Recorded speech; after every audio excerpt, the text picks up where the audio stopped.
So am I audible right now? Am I audible right now? Just respond whether I am audible right now.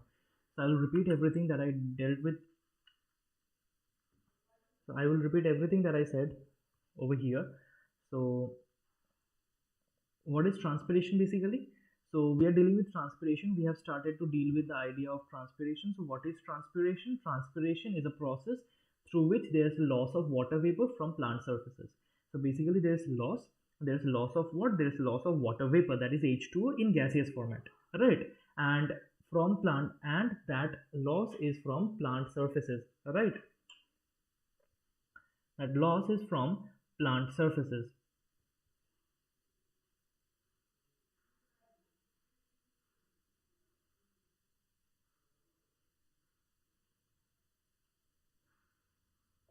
Right, so the loss is from the plant surfaces.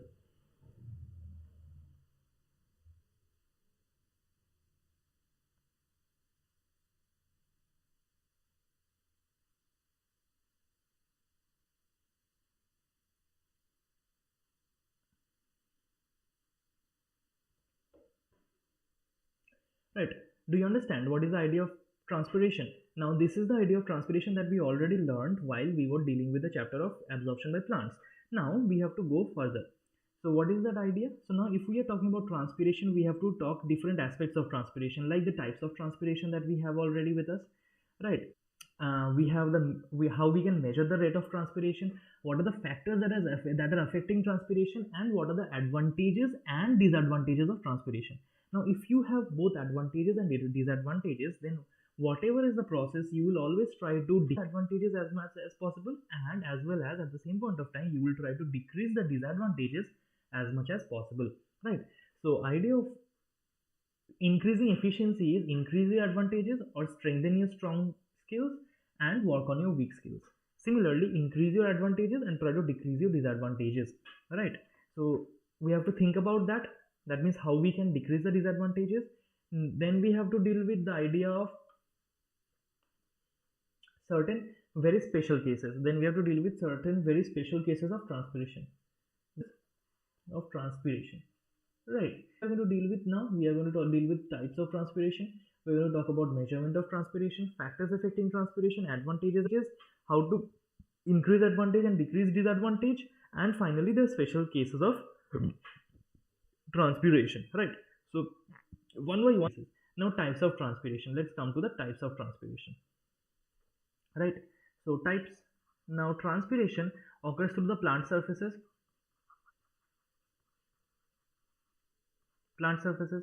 right? So if the plants, if it is occurring at all through the plant surfaces, what are the exposed plant surfaces? So if I draw for you over there, that you can simply say that if this is a plant, if this is a tree, old beautiful tree, and this is the ground, then what you can say? So there's surface of the stem, and over there we have surface of leaves, right? Surface. Now on the stems we have certain specialized structures which are known as lenticels. On the leaves we have two things. We have certain specialized structures which are known as stomata, and apart from that we have cuticle. From these the transpiration occurs, right? So now what happens? So 90% of the loss occurs through the stomata. 90% of the transpiration actually, and the rest occur through 10% occur through cuticle and lenticel, right? So we have to understand what is lenticel, we have to understand what is stomata, and we have to understand, right? All right, so these are the three types of. Now on the basis of that we have stomatal transpiration, we have cuticular transpiration, and we have lenticular transpiration. This, are we okay with this? Four terms, three terms actually: stomatal transpiration, cuticular, and lenticular.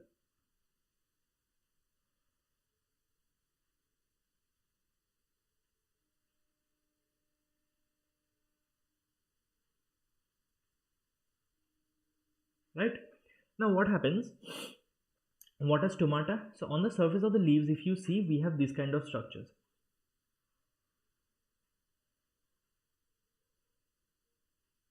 You will see that there are certain kidney shaped cells.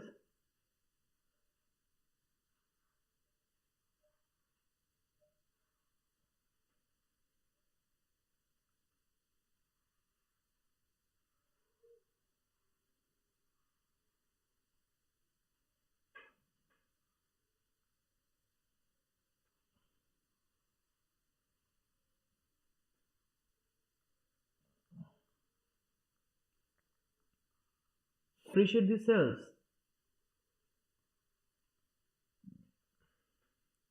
Now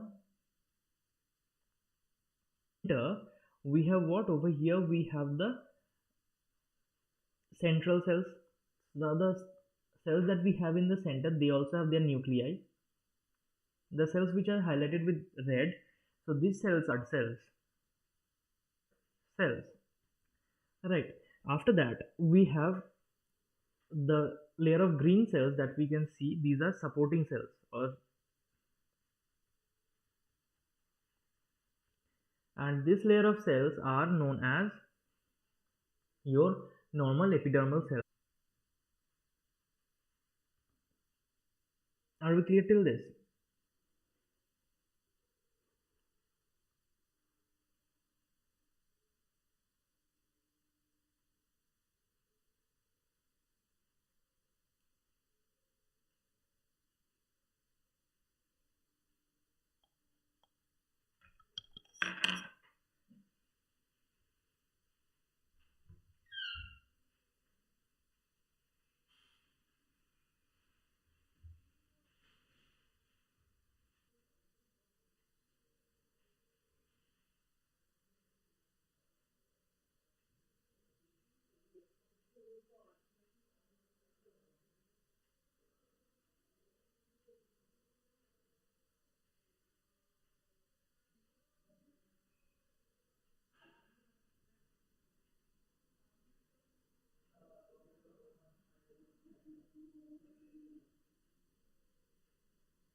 Sorry for the network problem. So now is the network problem resolved? Now is the network issue resolved? Is it okay right now? Is it okay right now?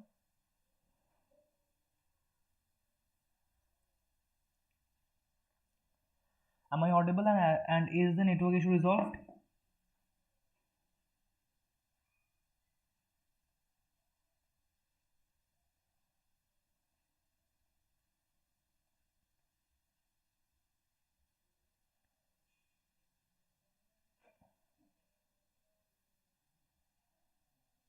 Is it okay now? Right. Okay. So let's begin. So from where should I redo it? From where should I go again? So let's talk about the types of transpiration actually. So yeah, right. So from where should I start? So types of transpiration.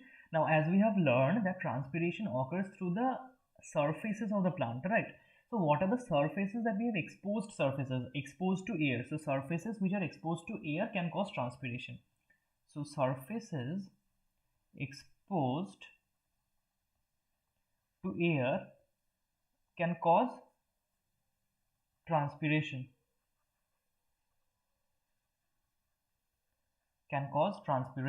Surfaces exposed to air can cause transpiration. Now these kind of surfaces are 3 in number. So basically we have to talk about the main surfaces.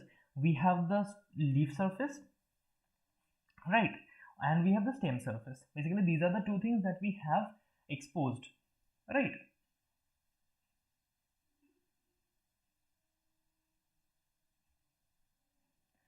Okay.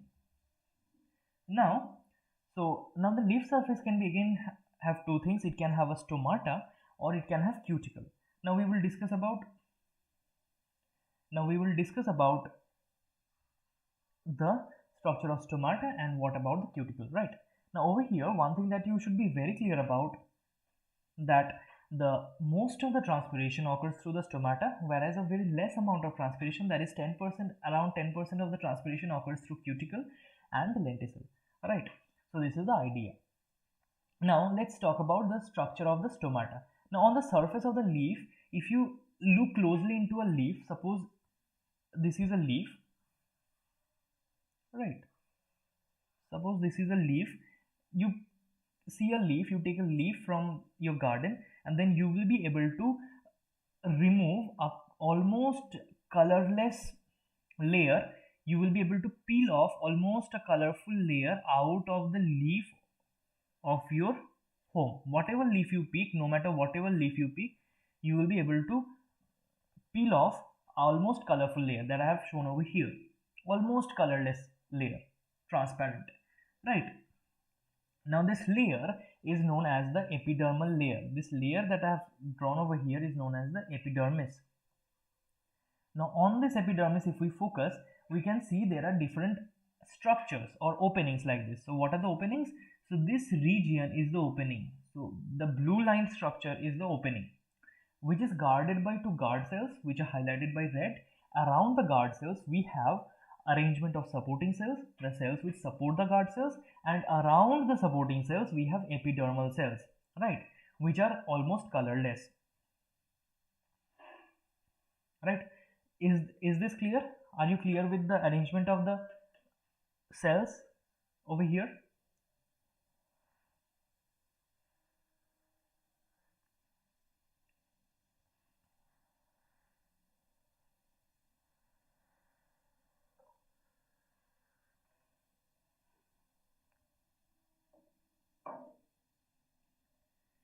Yes or no? Is this clear or not?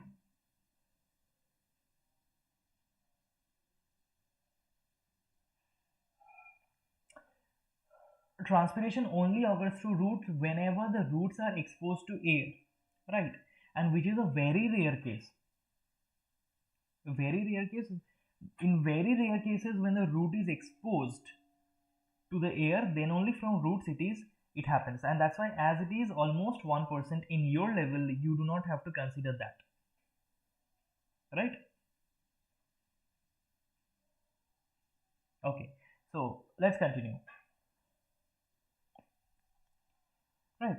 So basically, now what happens, this is the place, this opening that you can see over here, this opening between the two guard cells, this is known as a stomata. So stomata is a Latin word used in biology. The Latin simply means that opening. So this opening is known as the stomata. From this opening, water vapor escapes out into the air, right? This is the stomata, right? Now over here, as you can see the guard cells, now guard cells have two arrangements that we have already discussed in photosynthesis, right? Now like over here we have guard cells. If you see the guard cells, now guard cells have, now these are the arrangement of the guard cells. Now over here, the cell wall facing the stomata is highly thickened. As you can see, the cell wall facing the stomata is highly thickened, right? Now why this is so?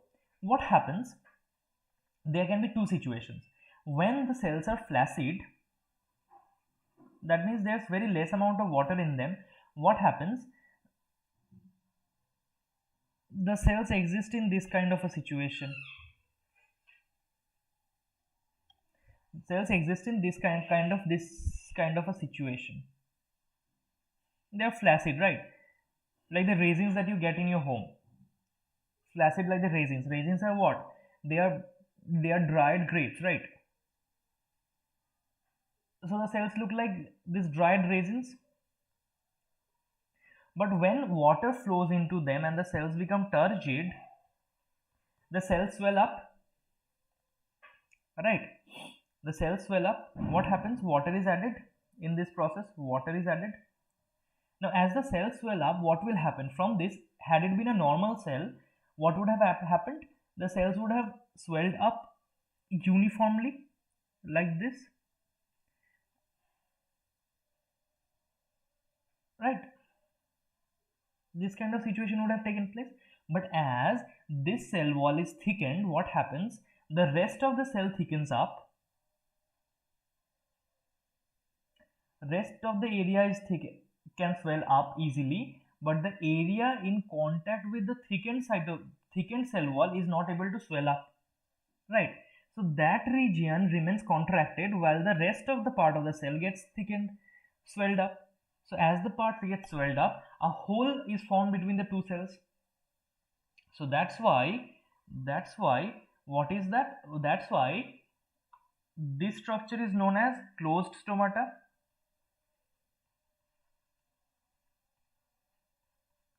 and this structure is known as open stomata,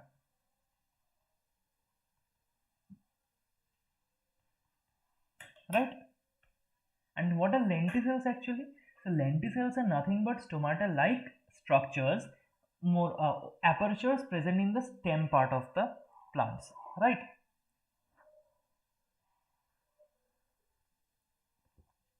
Right.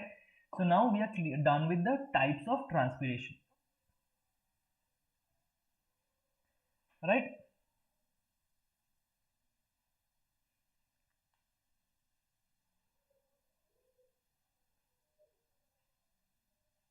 Okay, so should we proceed on?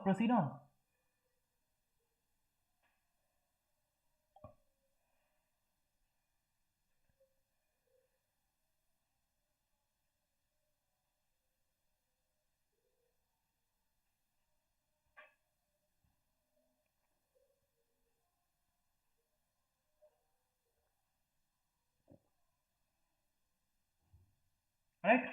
So now we will be discussing about opening and closing of stomata. Very important topic for your examination. Opening and closing of stomata.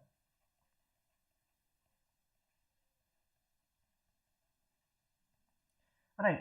So opening and closing. So how opening occurs? Now how opening occurs? The major point in opening you have already learned, that is inflow of water. You have learned it, right? That you have to have some inflow of water so that the stomata can open up. Yes or no? You have to get inflow of water. Now this inflow of water, entry and exit of water controls opening and closing of stomata. So what happens? Let's talk about the daytime. What happens in the daytime? When you have daytime, you have photosynthesis going on. Photosynthesis is going on. Now as photosynthesis is going on, sugar is being produced. Sugar is being produced. Sugar is loaded into the guard cells.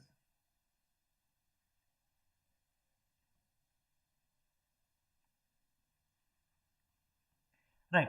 So now as the sugar is loaded into the guard cells, what happens? Suppose this is a guard cell. Suppose this is a guard cell. Into that guard cell, these are small molecules of sugar. Sugar is produced. Now sugar is put into the guard cell. Now as sugar is put into the guard cell, sugar is very much osmotic. Very much osmotic. Highly osmotic. So as it is highly osmotic, it will attract a lot of water into it. Water will enter.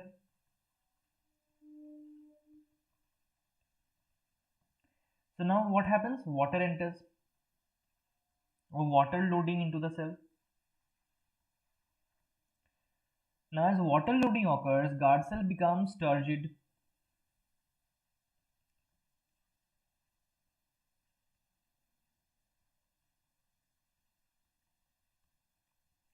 Which leads to opening of stomata. Stomata opens. Do you understand the opening of stomata? So what happens in the daytime? So stomata opens in daytime when photosynthesis goes on.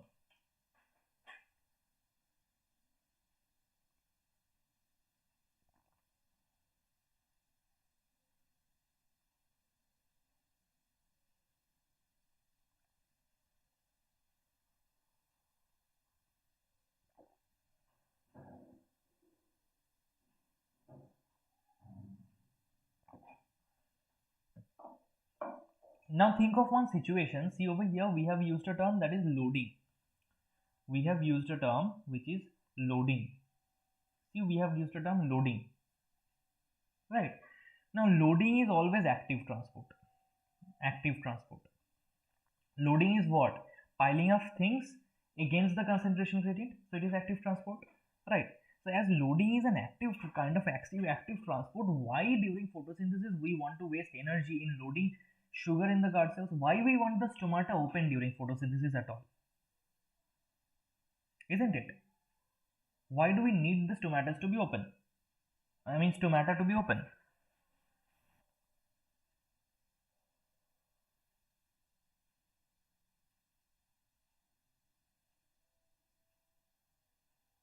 Right. So what happens?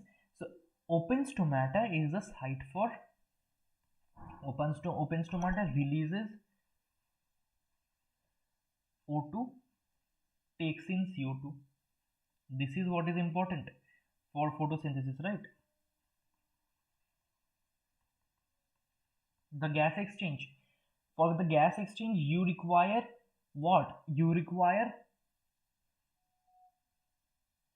the stomata to be open, and that's why during photosynthesis this occurs. Now what happens in the night time? So in night time, I will just show the night time with a different, maybe a rainbow color.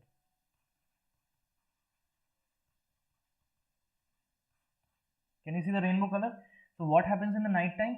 In night time, no photosynthesis, so no sugar produced, no loading of guard cells, no water loading. Guard cells in, so what will happen to the guard cells? Guard cells will turn flaccid. Guard cells will become flaccid. So as the guard cells will become flaccid, the stomata will close. So are you clear what happens in the night time?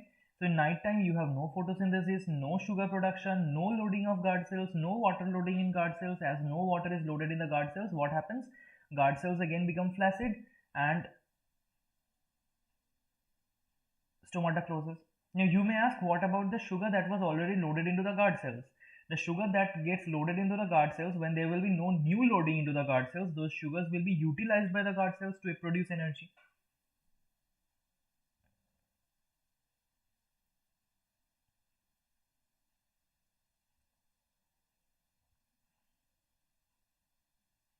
For example, try to understand. For example, I am a biryani lover. I am a avid eater of biryani, right? So what happens? So if one person asks me to guard his or her biryani, I will be able to guard or keep a plate of biryani in front of me for 1 hour, 2 hours, 3 hours, but not more than that. There will be a time when I will be forced by my craving to eat up the biryani. Similarly, sugar is a very delicate, is kind of a delicacy for the guard cells, so they will be able to keep the glucose unaltered for some time, but ultimately they will consume it up, right? So similarly, they will consume up the glucose, the cells will become flaccid, the stomata will close. So this is opening and closing of stomata, right? Now we will be going to the measurement of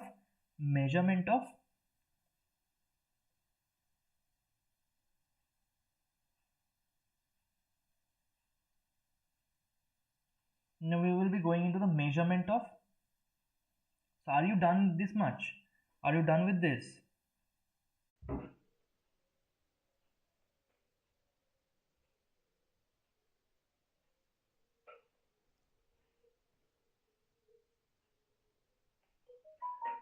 Yes, there is something known as potassium theory, but do you have that in your syllabus? I don't think that is given in your syllabus. I don't think the potassium theory is at all included in your syllabus.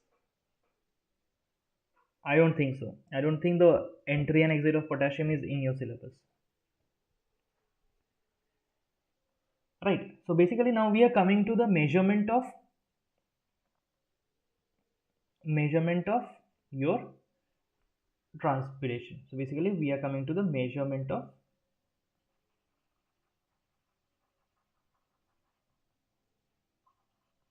transpiration. Now measurement of transpiration we can do by two techniques. We can measure by weight method or by potometer, using a potometer, right?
Right, so we have measurement methods, two methods. We have one is weight method, another one is the potometer method. Right, now what happens in the weight method and what happens in the potometer method? Right, so weight method, what happens? Simply we take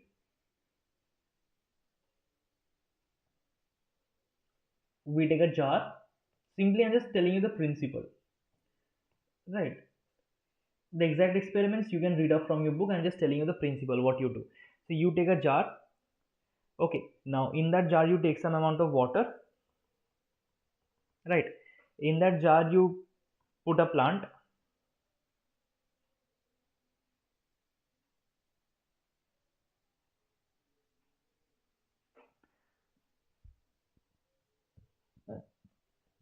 You put a plant in that jar and you seal off the lid of the jar with a cork or petroleum jelly.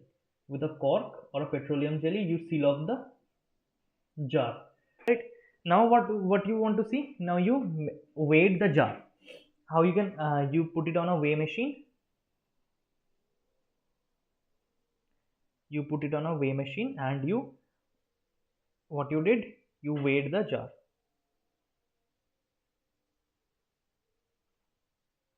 There will be dial showing the weight of the machine, right? So this is what it is. Now after some time you again weight it. Suppose over here there was some weight x. Now after some time, after time t, there is the weight y. Now if the weight is now y, then you can measure by negating the, now if you minus x out of y, then that is the amount of water loss, weight of water loss. And water loss over here can be only be done by the exposed part of the plant. Now exposed part of the plant are over here what? The exposed parts are your leaves and the stem. So that water has to be the transpiration water.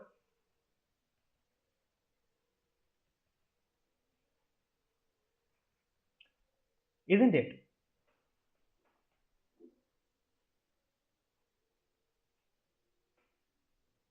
Do you understand this? First you take a jar, in that jar you put some water, in that jar you put a plant and seal off the lid of the jar with a cork and petroleum jelly, so that there's no contact with air of the water in the jar, right? Now what happens? So the only way of water to escape is through the transpiration routes, through the leaves and stem of the plant, right? So only water loss can happen via transpiration.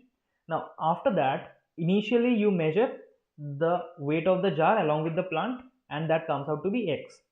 Then after time t, you measure the weight of the jar to be y. Now if you minus y from x, then the amount of weight that has been lost you will find out, and that weight is the weight of the water that is lost. And if the weight of the water lost is known, then you can find out the amount of water, and this is how you can show the transpiration or the rate of transpiration in certain time, right?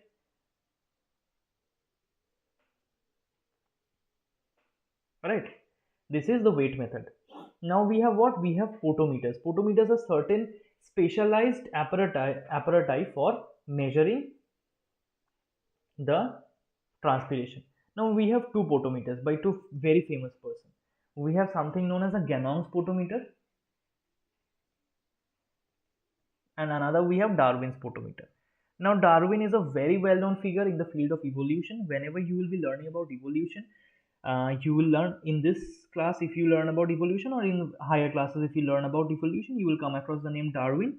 He is one of the finest, one of the most prominent figures of evolution.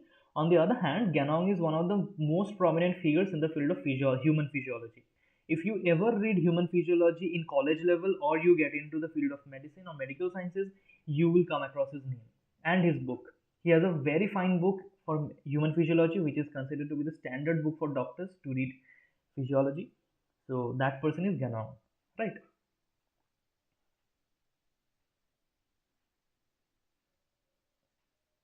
Okay, right. So now what happens in a potometer?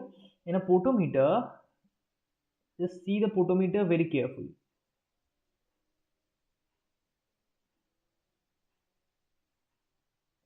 Right. Now over here, potometer, I'm not getting into the details of the structural arrangement of this apparatus, because you can read that up at any point of time from your book. So what you have to do is that over here, a plant has been placed. This is the plant which has been placed. Now this is the seal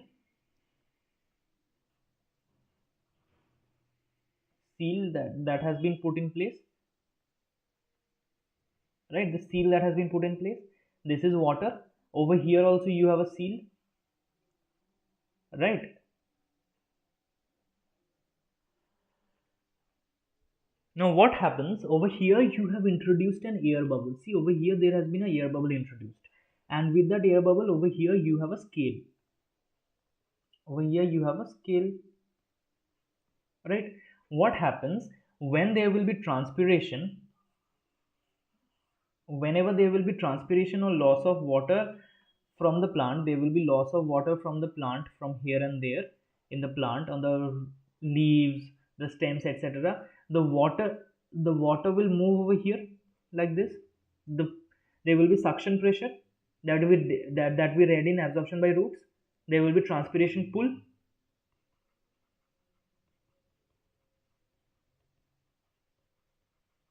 So as there will be, this water will be pulled over here in this tube, the water will also be pulled. So the air bubble will shift towards the left, right? Now if suppose this is the initial position of the bubble, and if this ends out to be the final position of the bubble, by calculating this distance of movement we can calculate the rate of transpiration, isn't it? This is a very basic process for this photometer. Just try to understand how this photometer works.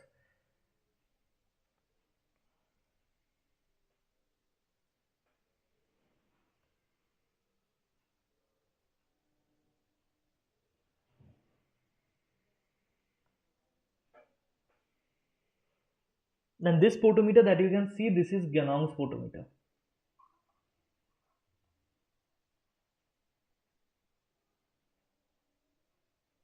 Ganong's photometer,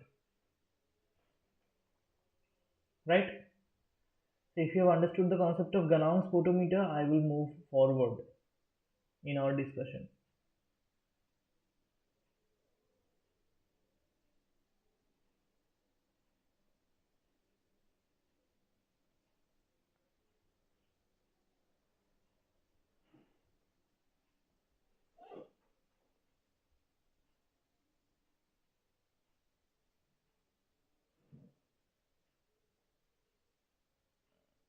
Is the idea of Ganong's photometer clear?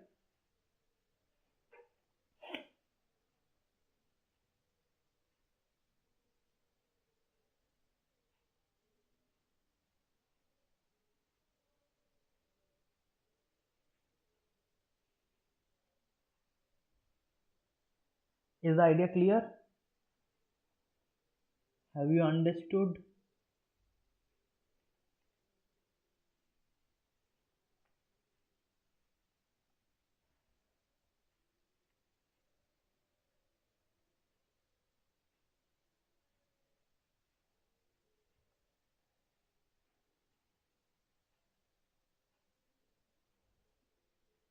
Right. So let's move on to the Darwin's photometer. Right. So let's move on to the Darwin's photometer. So basically now over here, if you see, there's another photometer that we have kept over here. This one is the Darwin's photometer. Now if you see very carefully, there's a chamber. This chamber is for keeping water. This chamber keeps water. Now over here, this over here somewhere you will have a seal. Over here somewhere you will have a seal. Now after that you have a plant placed over here, and in it somewhere there will be a water bubble that will be moving. Right, over here somewhere the water bubble will be there, and the scale is vertical. As the water will go away, the bubble will start moving up. Suppose this is the initial position of the bubble, this is the final position of the bubble. This difference will give you the idea.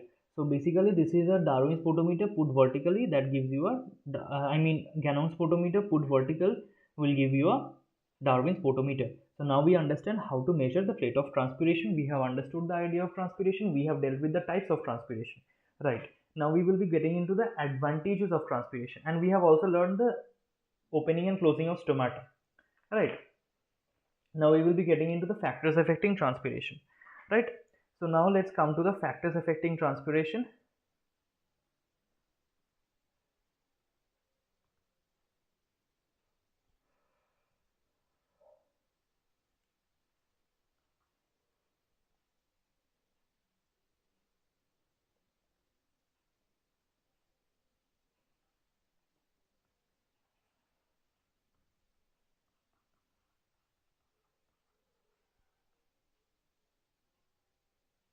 So we are coming to the factors affecting transpiration.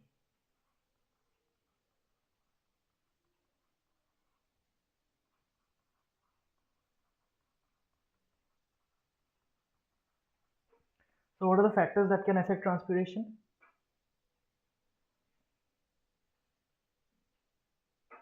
What are the factors that can affect transpiration? Well, there will be certain internal factors, that is the certain plant factors, and at the same point of time there will be certain external factors, right? Some internal factors and certain external factors.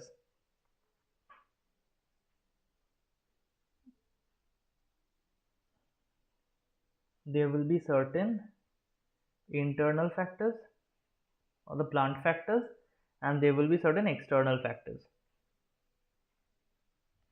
So internal factors are also known as plant factors, and external factors are environmental factors. Right?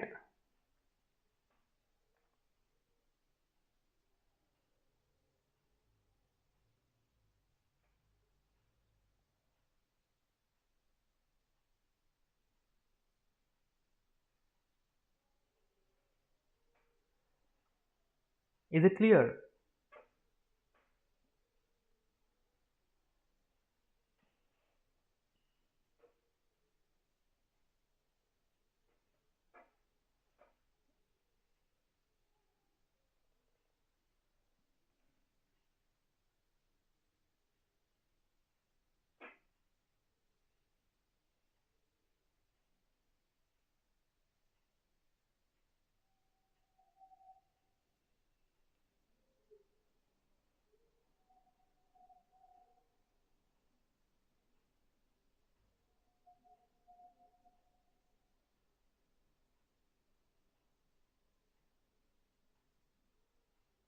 Right. So what are the plant factors? Plant factors will include the leaf structure. So this will include the leaf structure, how the leaf has been structured. So this will include the leaf structure. It will include the leaf area, and so basically see, if the more area of the leaf it is, if the area is more, so basically what will happen? More area, more trans. Actually, let's do it like this.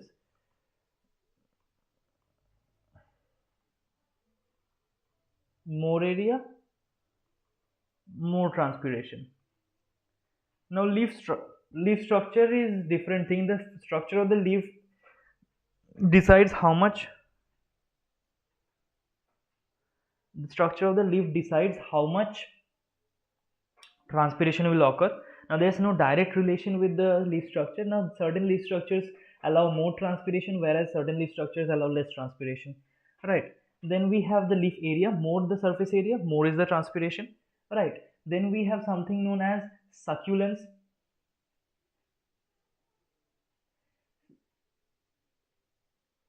So if the leaf is not succulent, like in case of the cactus, so suppose succulence of the leaf. So if there's a lot of succulent, like juiciness in the leaf, like the cactus, then in that case the transpiration goes down.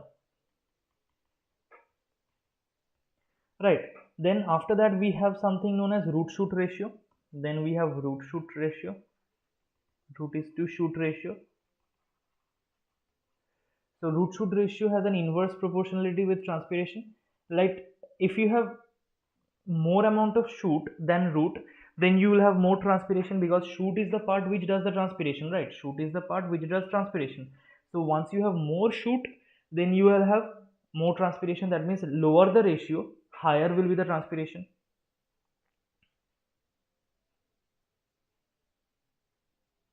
Isn't it? And we have again another point, that is orientation of leaves. Now orientation of leaves help in maximizing the environmental factors, like more exposure to sunlight, more exposure to airflow. More airflow means more transpiration, more sunlight means more transpiration, and all these things depend on the orientation of the leaves. Orientation of the leaf decides how much sunlight the leaf is going to get, how much wind flow the leaf is going to experience. All these things are determined by the orientation of the leaves. So orientation of the leaves also affect the transpiration. Now why these are known as internal factors? The leaf structure, leaf area, leaf orientation, root shoot ratio, and succulence of the leaf, all these are related to shoot and leaf of the plant. Right. So as these are related with the root, shoot and leaf of the plant, what will happen? You'll see that these are all parts of the plant. Right. So I hope you have understood this much. Now in the next class we will continue from the external factors onwards. In another class we will be able to finish off the transpiration chapter.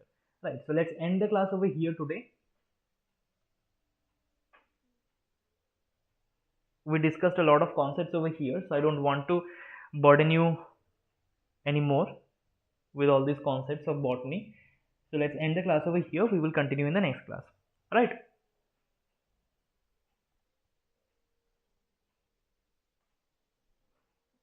Today we have discussed a hell lot of things.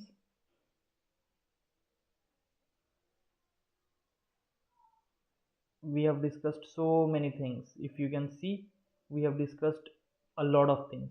See how much we have discussed today. This is all that we have discussed today, a lot of things. This much is our today's discussion.